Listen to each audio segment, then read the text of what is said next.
பாழி என்ற இடத்துக்கு சென்று சேராமல். இப்போ 4 நெறி சொல்லிட்டார். உலகாயதன், ஏகான்மவாதம், அப்புறம் புத்தம், சமணம் அப்படின்ட்டார். நீ அடுத்து சொல்றார், செஞ்சொல் புனை ஆதிமறையோதி. செஞ்சொல் புனை ஆதிமறையோதி, செம்மையான சொற்களால் ஆனதும் கால எல்லைகளுக்கு அப்பாற்பட்டதுமான வேதங்களை ஓதி அதன் பயன் ஒன்றும் அறியா. வேதம் தெரியும், வேதத்தின் பயன் தெரியாதிருப்பவர்கள்ங்கிறார். வேதம், வேதத்தின் பயன், அந்த வேத பயனை அறியாதிருக்கக்கூடிய வேதியர் சொல் மெய் என்று மேவாதே. அந்தணர்கள் சொல்கின்ற உண்மை என்று கருதி அங்கு பொருந்தியிராமல். அவங்க வேதத்தில் இப்படி சொல்லப்பட்டிருக்குது, அப்படி சொல்லப்பட்டிருக்கு என்று சொல்லுவாங்க. அதில் நீ போய் குழப்பமடைய வேண்டாம் அப்படின்னார். ஆதியின் மேல் உற்ற திருநீரும் இறை மேல் அணிந்துள்ள திருநீற்றையும் சிவாலயமும் சிவபெருமான் எழுந்தருளிக்க கோயிலும் உள்ளத்து செற்ற புலையர்பால் செல்லாதே. எனவே இறைவன் எழுந்தருளி திருக்கோயிலையும் வெறுத்து நீக்கிய அந்த தாழ்ந்தவரிடத்து சென்று சேராமல். நத்தவம் சேர் வேடமுடன் பூசை, நல்ல தவம் உடையவர்களின் திருவேடம், அந்த வேடத்தோடு செய்கின்ற சிவபூசை, இதையோடு அருள் மெய்ஞானம் இல்லாத மூடருடன் கூடி முயங்காதே. இரக்கம் மெய் உணர்வு இல்லாத அறிவற்றவரோடு சேர்ந்திராமல். நீட அழித்தும் பிறப்பது அறியாது. பேரூரி காலத்தில் எல்லாவற்றையும் தன்னிடத்தே ஒடுக்கி மீண்டும் தோற்றுவிக்கின்ற இறைவனை அறியாமல் பிறந்து இறந்து வருகின்ற சிறு தெய்வங்களின் உண்மை நிலை அறியாமல். சிறு தெய்வங்கள் செத்து பிறக்கும், மறந்துடாதீங்க. சிறு தெய்வங்கள் செத்து பிறக்கக்கூடியவை, அதை அப்படியே சொல்றார். எனவே பிறந்து இறந்து வருகின்ற சிறு தெய்வங்கள் உண்மை நிலையை அறியாமல் அரணை பழித்து திரிபவரை பாராதே. இறைவனை யாரெல்லாம் பழித்து வீணாக காலத்தை போக்குவோம் என்று சொல்லுகிறாரோ அவர்களை கண்ணெடுத்தும் பாராமல் அடுத்து வருகின்ற எந்தை பிரான் வீட்டிற்கும் ஓலக்கம் எய்தி என்பதனுடன் சென்று முடியும் என்று இந்த பகுதியில் காட்டியிருக்கிறார். ஏறத்தாழ இந்த பகுதியில் நம்முடைய ஆசிரியர் விரிந்த பொருள் தந்திருக்கிறார். 8 வகையான சமய நெறிகளை எடுத்து சொல்லி அவங்க கோட்பாடுகளை பொருட்படுத்த வேண்டாம் என்பதை ஆசிரியருடைய அறவுரையாக அறிவுறுத்தப்பட்டிருப்பதை நாம் பார்க்கிறோம். எனவே உலகாயதன், ஏகான்மவாதிகள், புத்த சமயத்தை சார்ந்தவர்கள், சமண சமயத்தை சார்ந்தவர்கள், அது மட்டுமல்ல வேதியர் என்று ஒரு பிரிவு சொல்லுகிறார். நீங்கள் அதனால் திருவாசகத்தில் சரதமாக வேதியரும், எது விரதமே பரம அதிசயமாக சரதமாக வேதியரும் சாத்திரம் காட்டினிருப்பாங்க. இந்த விரதம் இருந்தால் ஞானம் கிடைக்கும், அந்த விரதம் இருந்தால் ஞானம் கிடைக்கும்னு சொல்லுவாங்க. ஞானங்களால் வாடி ஞானம் என்னாவது, விரதங்களால் வாடி ஞானம் என்னாவது என்பது திருஞான சம்பந்தர் வாக்குங்க. அறிவால இறைவனை நினைப்பதற்குத்தான் ஞானம் கிட்டும். உடம்பை வருத்தி கொள்வது அறிவை ஒரு புள்ளியில் நிலைநிறுத்துவதற்கு துணை செய்யுமே ஒழிய அதுவே ஞானமாயிடாது. நல்லா நினைவில் வைத்துக்கொள்ளுங்க. விரதம் முதலானவைகள் எல்லாம் நீங்கள் பக்திக்குள்ளே வருகிற காலத்துக்கு பொருந்தும். கொஞ்சம் பக்திக்குள்ளே நல்ல அதில் ஊன்ற தொடங்கிட்டிங்கன்னா விரதம் முதலானவற்றை நீங்கள் விடுத்து விடுவதனால தீங்கெல்லாம் இல்லை. ஒருவேளை உங்கள் உடம்பு ஒத்துழைக்குமானால் விரதம் இருக்கலாம். ஏன்னா இன்றைக்கெல்லாம் நம்ம எல்லாருக்கும் தெரியும், எல்லோரும் சுகர் அப்படிங்கிற ஒன்றுக்குள்ளே ஆளாளுக்கு சிக்கியிருக்கிறோம். ப்ரெஷர் அது இதுன்னு ஏதோ பேரை போட்டுட்டு. இப்போ அன்னைக்கு ஆரோக்கியமான வாழ்க்கை இருந்தது, விரதம் இருக்கிறதுல அவங்களுக்கு சிரமம் இல்லாமல் இருந்துச்சு. இன்றைக்கி நான் விரதங்கிற பேரில் இருந்துக்கிட்டு சுகர் மாத்திரை சாப்பிடாம, ப்ரெஷர் மாத்திரை சாப்பிடாம, அப்புறம் அதில் தனியாக ஆஸ்பத்திரி போய் மறுபடியும் சிரமப்பட்டுட்டு இருக்கிறவரை பேசாமல் கொஞ்சமாக சாட் போட்டு சிவசிவான்னு இருந்தீங்கன்னா ஒரு குறையும் இல்லை. அதனால் விரதம் இருந்தே ஆகணும் அப்படின்னு நினைக்காதீங்க. விரதம் என்பது பக்தியில் வருவதற்கு துணை செய்யும். ஆனால் வந்த பிறகு அதுவே ஞானத்தை கொடுத்து நினச்சிடாதீங்க. அப்படி நினைப்பது கருத்து பிழை. துணை செய்யும். உங்களுக்கு ஒரு மாரல் சப்போர்ட்டாக நிற்கலாம், அவ்வளோதான். ஆனால் அதுவே நீங்கள் அறிவு வரைக்கு தான் தேவை. ஒன்றுதல் உங்களுக்கு வாய்த்து விட்டால் அதை விட்டுட்டு நீங்கள் வந்துடலாங்க. அதை நினைவில் வைத்து கொள்ளுங்கள். உடம்பு ஒத்துழைப்பு கொடுத்துன்னா தாராளமாக இருங்க. தயவுசெய்து உடம்பை சிரமப்படுத்திக்கிட்டு வருத்திக்கிட்டு நீங்கள் விரதம் இருக்கிறேன்னு சொல்லி சிரமப்படாதீர்கள். சைவம் அப்படிலாம் சொல்லலை அப்படிங்கிறத நினைவில் வைத்து கொள்ளுங்கள். சரி, அடுத்த பகுதி. இப்போ தான் அந்த நூலினுடைய நிறைவு பகுதியாகிய தூதுக்கு வரார் ஆசிரியர். இதுகாரும் குருநாதன் யார், அவர் பவனி வந்தார், அவர் என்னை பார்த்தார், அவரால் எனக்கு என்னென்ன மாற்றங்கள் நிகழ்ந்தது, அப்படிப்பட்ட அந்த இறைவன் இருக்கக்கூடிய திருவோலக்க காட்சியை எடுத்து சொல்லி அவரை போய் பார்த்து நீ இப்போ மாலை வாங்கி கொண்டு வா என்று தன்னுடைய நெஞ்சை அனுப்ப போகிறார். போகும்போது இவங்கெல்லாம் இங்கே இருப்பாங்க, இங்கெல்லாம் போய் நின்றுடாத. யார்? உலகாயதன், ஏகான்மவாதிகள், புத்த நெறியை சார்ந்தவங்க, சமண நெறியை சார்ந்தவங்க, அதுக்கப்புறம் வேதியர்கள் கூடிய அவங்க இங்கெல்லாம் நிற்பாங்க. அங்கெல்லாம் போய் நின்று தடுமாற வேண்டாம் என்று தன்னுடைய நெஞ்சுக்கு அறிவுறுத்துகிறார் நம்முடைய ஆசிரியர். அடுத்த பகுதி பக்கம் 64.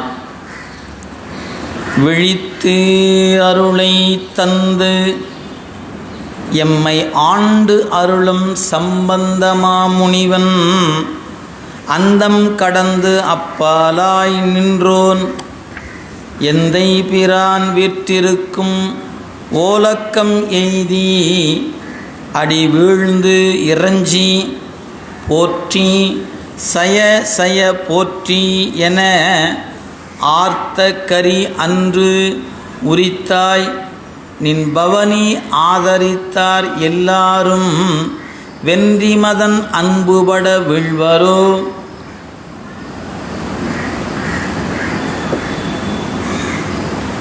வென்றி மதன் அம்புபட விழ்வரோ நின்றிடத்து நில்லாத செல்வம் நிலை என்று உனை நீங்கி பொல்லா நரகில் புகுவரோ.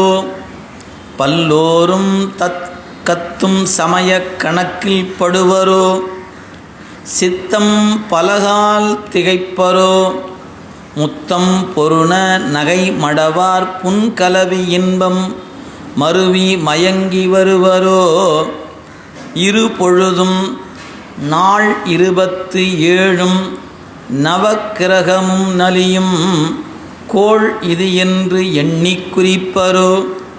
வேளை எரித்த விழியாய் நின் இன்பக் கடற்கே தரித்து மதி மறந்த தையல் வருத்தமெல்லாம் தீரா என உரைத்து செங்கமல பூத்திருந்தாள் தாராய் என பலகாள் தாழ்ந்திரஞ்சி ஏறாரும் பூங்கொன்றை வாங்கி புகழ்ந்து புரி நெஞ்சமே இங்கு ஒன்ற வாராய் இனி.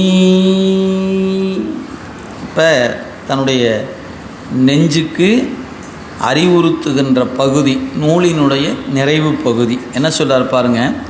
விழித்து அருளை தந்து, குருநாதன் என்னை பார்த்தான், பஞ்சமல கொத்தையெல்லாம் நீத்தான் சொன்னார் இல்லைங்களா, அதே தான். விழித்து அருளை தந்து, திருநோக்கால் திருவருளை வழங்கி ஆண்டருளும் சம்பந்த மாமுனிவன் என்னை ஆட்கொண்டு திருவருள் புரிகின்ற மறைஞான சம்பந்தர் என்கின்ற பெரிய முனிவர் அந்தம் கடந்து அப்பாலாய் நின்றோன். இதெல்லாம் சிவபெருமானுக்குரிய இலக்கணம். அவன் தான் அப்பால் நிற்கிறவன், அந்தம் கடந்து நிற்கின்றவன் இறைவன்.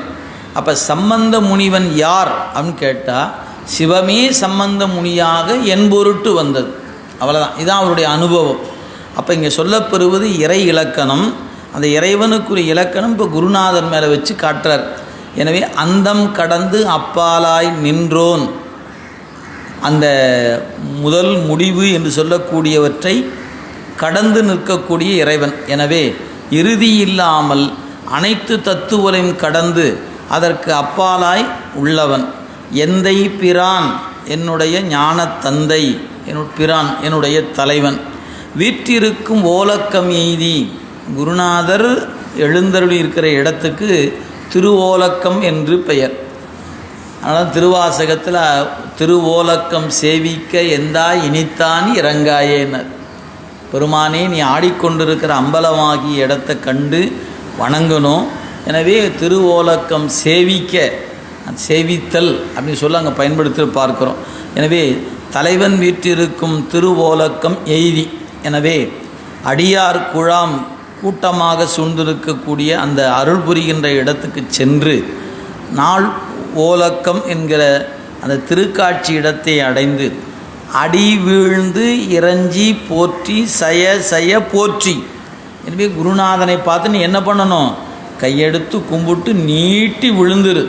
ஏன் குருநாதா சிவசிவா சிவசிவா சிவசிவா என்று குருநாதை பார்த்த மாத்திரத்தில் நெஞ்சே என்ன பண்ணணும்? நீட்டி விழுந்து வெல்க வெல்க வெல்க உனது கருணை வெற்றி பெறுவதாகுக என்று நீ வாழ்த்தணும். இது மரபு, இதாங்க மரபு.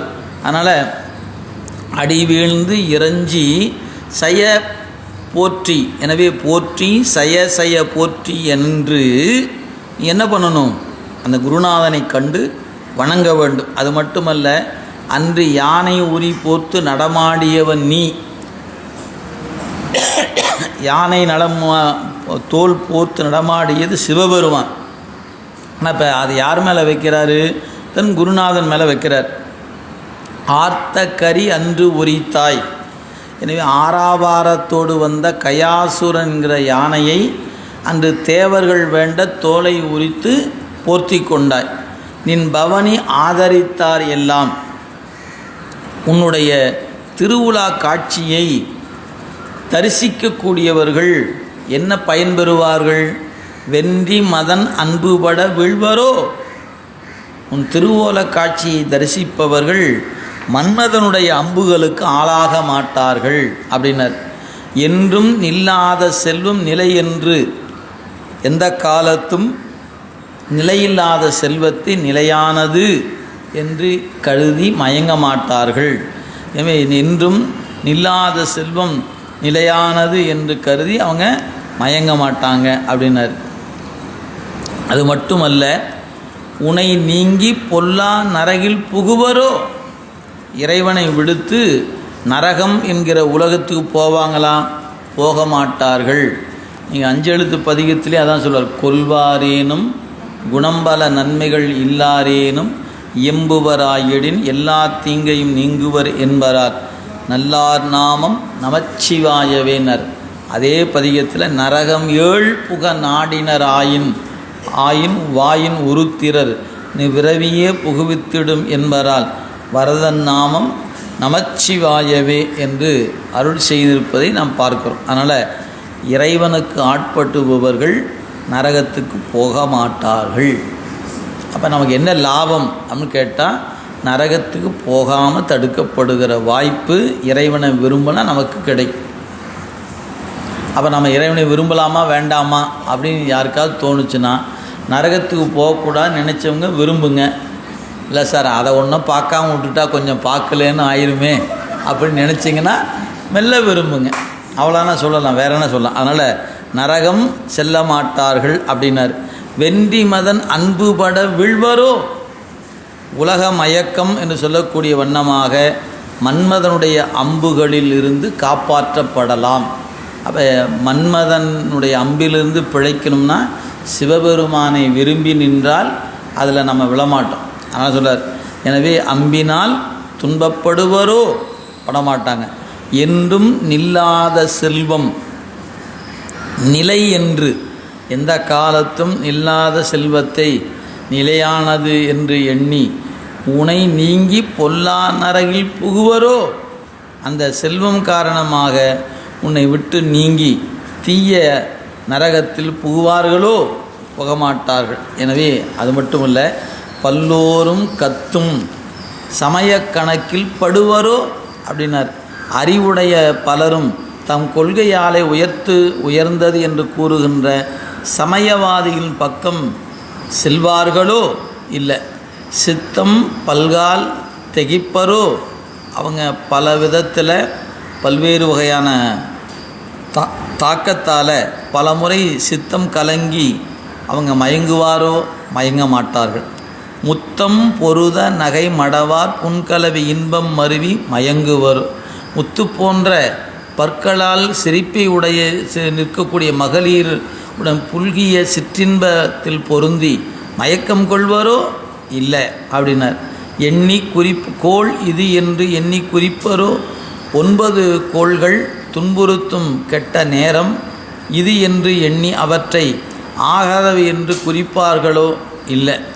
வேலை எரித்த விழியாய் மன்மதனை எரித்த நெற்றிக்கனுடைய பெருமானே, இன்ப கடற்கே தரித்து மதிமறந்த தையல், எல்லா உயிர்களையும் கண்ட நாள் முதலாக உன்னுடன் இன்பக்கடலில் மூழ்கி இருத்தல் வேண்டும் என்று கருதுகின்ற அந்த திருவருள் சக்தி இடத்துல வருத்தம் எல்லாம் தீரா என உரைத்து அப்படின்னார்.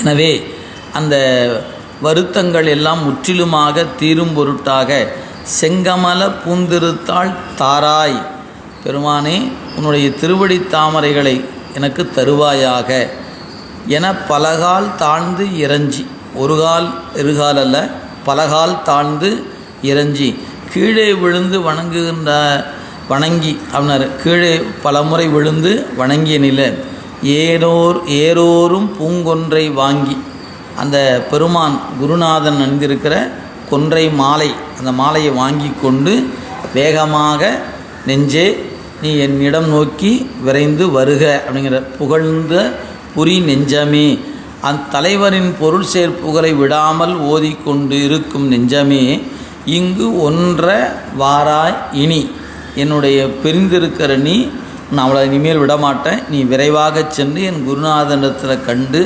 அடையாள மாலையை வாங்கி கொண்டு வா என்று அருளை தந்து இங்கே வா என்று தன்னுடைய நெஞ்சுக்கு பணித்திருப்பதாக ஆசிரியர் காட்டுகிறார். எனவே அந்த வகையில் இந்த பாடலில் நமக்கு இதுகாரும் சொல்லப்பட்ட செய்திகள் இவ்வாறு அமையப்பட்டிருக்கின்றன என்பதை சொல்லி, கடைசியாக ஒரு வெண்பா ஒன்று இருக்கிறது. அந்த வெண்பாவை பார்த்துடலாம். நீங்கள் பார்த்தீங்கன்னா தெரியும், பக்கம் உங்களுடைய புத்தகத்தில் கடைசி பக்கத்தில் இருக்கக்கூடிய ஒரு பாட்டு, 68வது பக்கம் பாருங்கள்.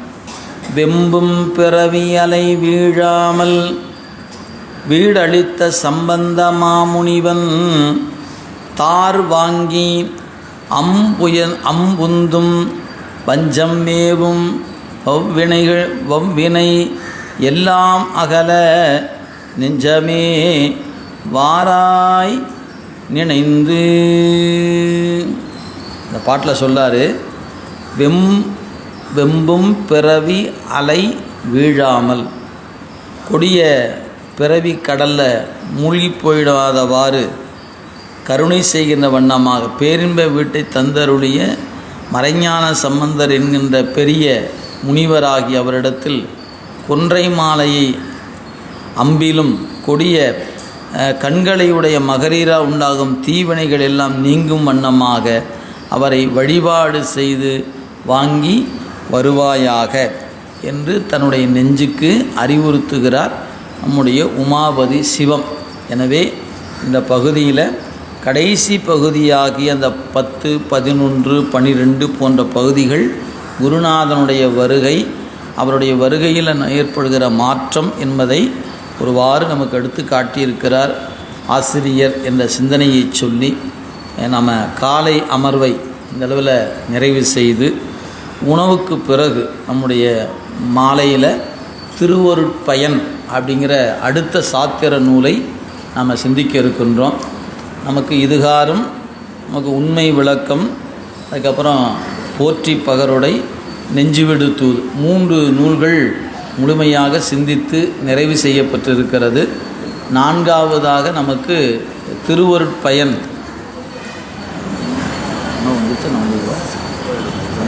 நான் சொல்லிட்டு திருவருட்பயன் சொல்கிறேன்.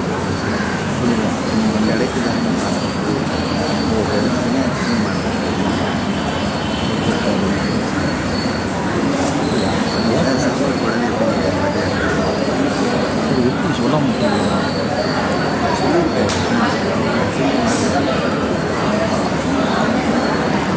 அன்பர்களே, இன்னும் உணவு வரல, அதனால் கொஞ்சம் அமைதியாக இன்னொரு 10 நிமிஷம் பேசலான்னு சொல்லிட்டாங்க.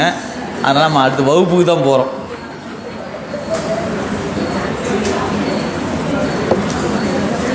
சரி, 3 நூல் சிந்தித்திருக்கிறோம். நீ 4வது நூலுக்கு பெயர் திருவருட்பயன் என்று பெயர். இந்த நூல் உமாபதி சிவனார் அருளிய நூல். இந்த நூலுக்கு ஒரு தனி சிறப்பு இருக்கிறது. திருவருட்பயன் அப்படின்னு நூலின் பெயரே திருவருட்பயன். அப்போ இந்த திருவருட்பயன் என்ற இந்த நூலில் ஆசிரியர் நமக்கு எப்படி கொடுத்துருக்கிறார் அப்படின்னா, உண்மையிலேயே சாத்திர நூல்கள் 14, எளிதான ஒரு நூல் திருவருட்பயன். ஏன்னு கேட்டால் 2 அடிகள் குறட்பா என்கிற வகையில் குறள் வெண்பா என்ற முறையில் 10 தலைப்பில் 100 குறட்பாவில் சைவ சித்தாந்தத்தினுடைய கருத்துக்களை அப்படியே பிழிந்து கொடுத்திருக்கிற நூல் திருவருட்பயன். யாருக்காவது மனனம் செய்கிற ஆற்றல் அதிகமாக இருக்கிறது அப்படின்னு இருந்தால் அவங்கெல்லாம் அவசியம் திருவருட்பயனை நெஞ்சுக்குள்ளே வச்சுக்கலாம். ஏன்னா நம்ம திருக்குறள் நிறைய படித்து மனப்பாடம் பண்ணி வச்சுருப்போம்.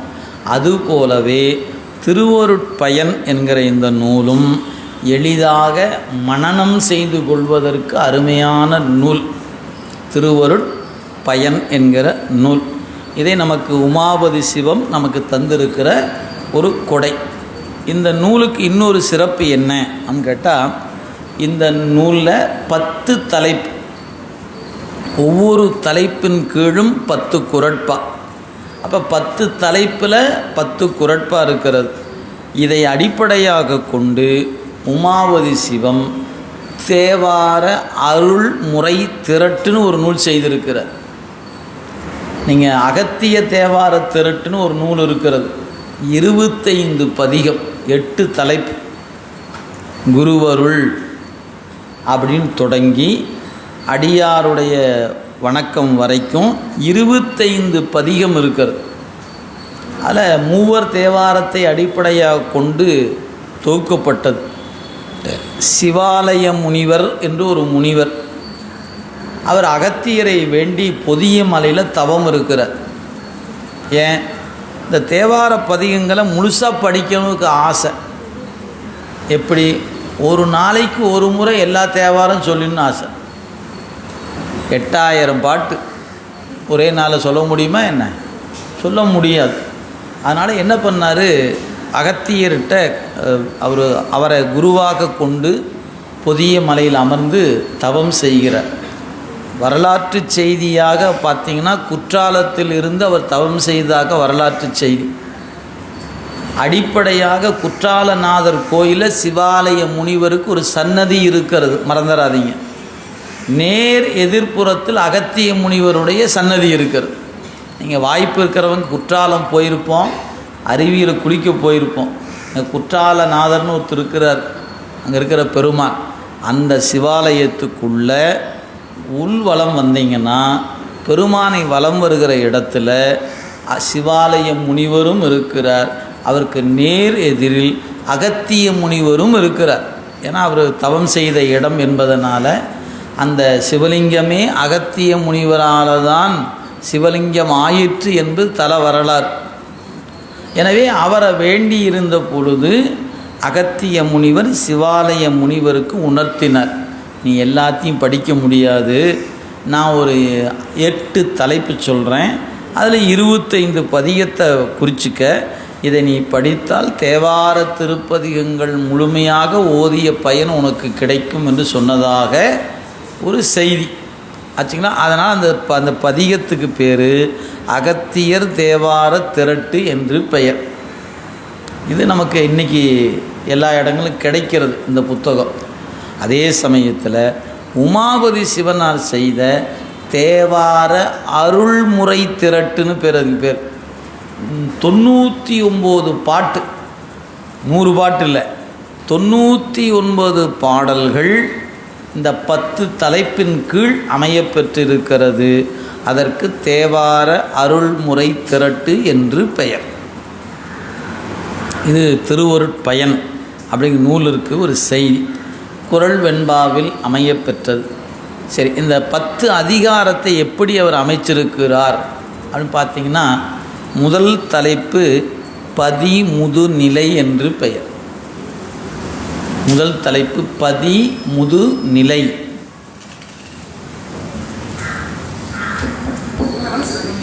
பதிமுது நிலை என்று பெயர். அப்படின்னா என்ன அர்த்தம்?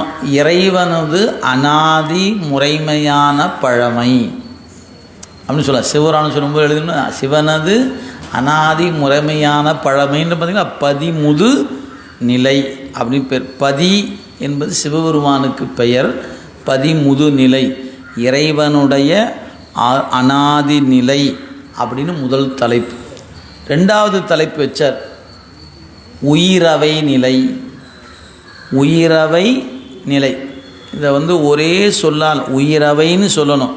உயிர் அவை நிலைன்னு பிரிக்கக்கூடாது. உயிரவை நிலை.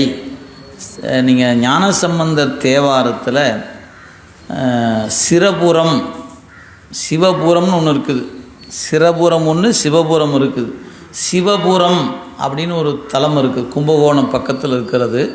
அந்த தல தேவார பதிகத்தில் உயிரவை அப்படிங்கிற சொல் திருஞான சம்பந்தரால் மேற்கொள்ளப்பட்டிருக்கிறது. எனவே உயிரவை, ஏன்னா உயிர்கள் என்பன எண்ணற்றன. எனவே அதை பிரித்து சொல்லக்கூடாது. எனவே இரண்டாவது அதிகாரம் உயிரவை நிலை என்று பெயர். மூணாவது அதிகாரத்துக்கு இருள் மல நிலை என்று பெயர். இருள் மல நிலை அப்படின்னு மூணாவது அதிகாரம்.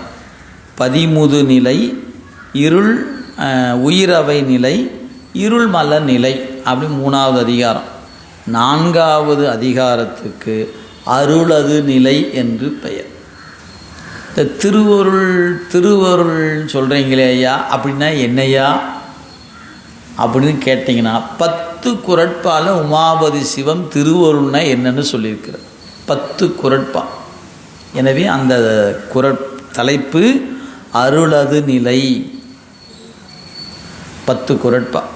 சரி, அந்த அருளை பற்றி நீங்கள் தெரிந்து கொண்டால் அந்த அருள்தான் உங்களுக்கு வடிவம் தாங்கி குருவாக வரும். எனவே 5வது தலைப்பு அருள் உருநிலை. அருள் அது நிலை என்பது 4வது தலைப்பு. அந்த அருளே உங்கள் பக்குவம் நோக்கி குருவாக வரும் என்பதனால 5வது தலைப்புக்கு அருளது நிலை என்பது அருள் உருநிலை என்று பெயர். சரி, இப்போ குருநாதர் வந்தாச்சு.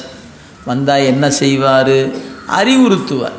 தம்பி இப்போ இப்படி இருக்கணும், இது இருக்கணும், இப்படி தான் இருக்கு அப்படின்னு சொல்லலாம். அதனால் அறிவுறுத்துவதனால 6வது தலைப்பு அறியும் நெறி. 6வது தலைப்புக்கு அறியும் நெறி என்று பெயர். சரி, அவர் அறிவுறுத்திட்டார், நான் அறிந்து கொண்டேன். அறிந்தால் என்ன ஆகும்? உயிர் விளக்கம் பெறும். எனவே 7வது தலைப்பு